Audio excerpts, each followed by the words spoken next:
آذربائیجان نے روس کے میزائل دفاعی نظام کو قازقستان میں اپنے مسافر بردار طیارے کی تباہی کی وجہ قرار دے دیا۔ حادثے میں 38 مسافر جاں بحق ہوئے تھے۔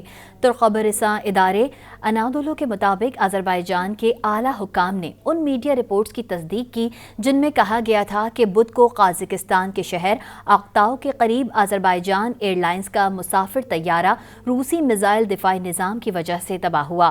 آذربائیجان کے ذرائع ابلاغ نے سرکاری ذرائع کے حوالے سے بتایا کہ واقعے کی ابتدائی تحقیقات میں یہ بات سامنے آئی ہے کہ پینسٹر میزائل سسٹم نے گروزنی شہر کے قریب پہنچتے ہی طیارے کو نشانہ بنایا۔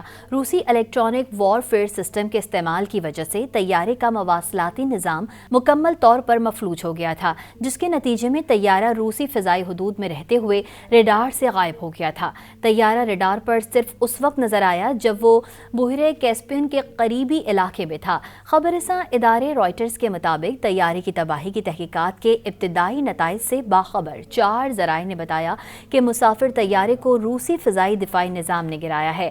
حادثے سے قبل طیارے نے جنوبی روس کے اس علاقے کی طرف رخ موڑ لیا تھا جہاں روس نے یوکرینی ڈرون حملوں سے بچنے کے لیے فضائی دفاعی نظام نصب کر رکھا ہے۔ آذربائیجان ایئر لائنز اور روس کی فیڈرل ایئر ٹرانسپورٹ ایجنسی دونوں نے ابتدائی طور پر پرندوں سے ٹکرانے کو حادثے کی وجہ قرار دے دیا تھا۔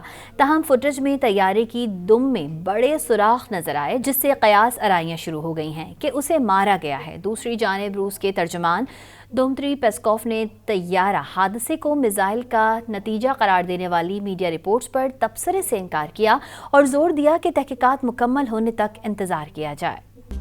مزید نیوز اپ ڈیٹس اور ڈیجیٹل سٹوریز کے لیے سبسکرائب کریں ڈان نیوز پاکستان۔